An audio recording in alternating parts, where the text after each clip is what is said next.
Hello everyone, this is Joyce with another video. If you have not already, please do subscribe. Oh, sorry, I'm just sitting in my car at the moment and things are a bit tight in here. It's very hot, as you can tell. I'm probably sweating, but I need to do this before I go home. So I'm just continuing on that trajectory about valuing yourself. And today I want to talk about what I would term as self-advocacy.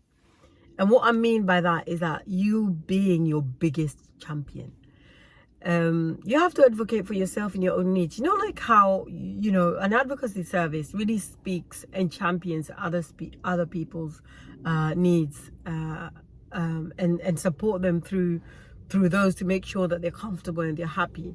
You actively have to make sure that you're communicating your own needs, that you are communicating your own thoughts and feelings, and that you're advocating, you're supporting, you're championing yourself all the time. Because you know what, you have to make sure that you do things that are not just familiar, not just comfortable, but good for your well-being. Now, there are things that you have to reevaluate. So for example, if health is really important to you, and it should be, because without health, what do we have, really? If health is really important to you, then remember I talked about how you have to set goals that really go with what you want to achieve. How then can you make sure that you support your own, you advocate for your own health and well-being?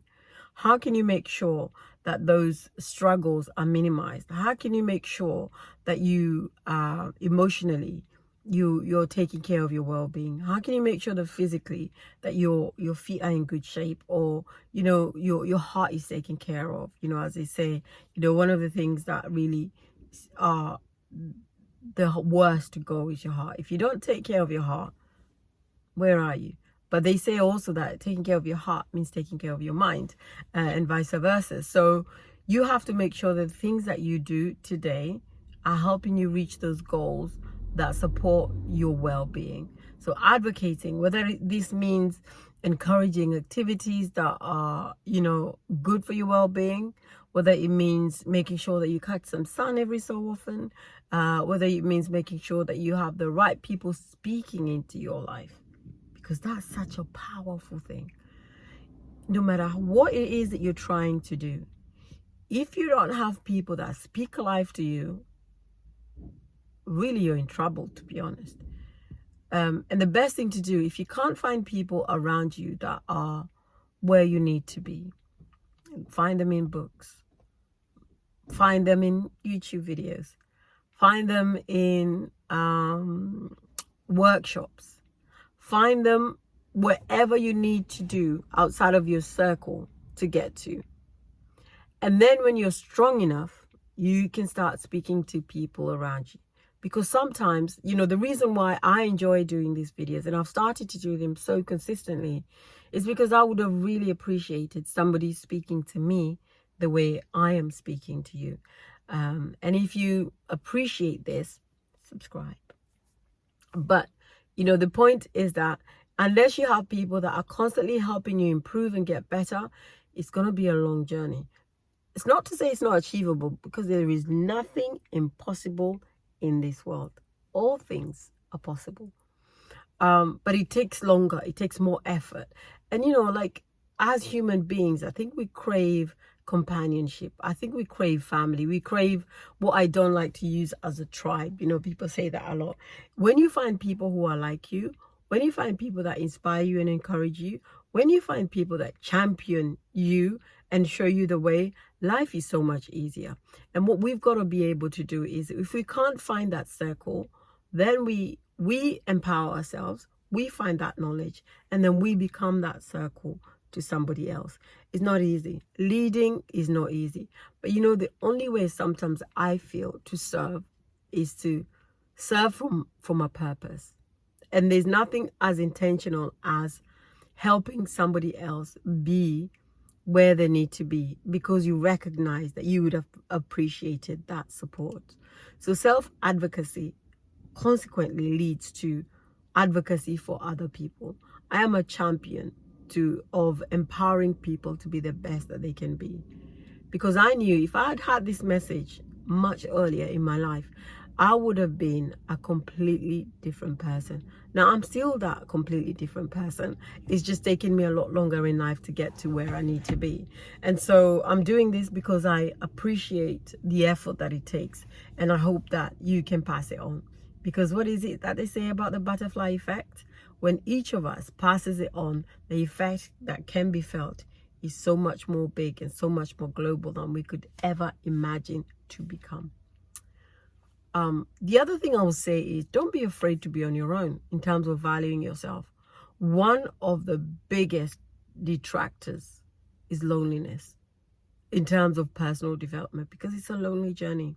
You often have to cut out a lot of people that you have been used to hanging out with, a lot of naysayers, people that will drag you down, because if you change, it means they have to change. And when you cut yourself initially, it seemed so lonely because your identity was attached to who you hang out with, and you missed those moments where you were sharing a laugh with people, where you didn't take your life so seriously. I don't know if you've heard that before. Why are you so serious? Why are you taking things so seriously? But your life is a serious game, right? We don't have a lot of time in this earth. Whether that's 100 years, it's not a lot of time. And so we can't waste it worrying about what other people think about our lives. We've got to be able to say, I know where I'm going, and I'm going to do whatever it takes to get there.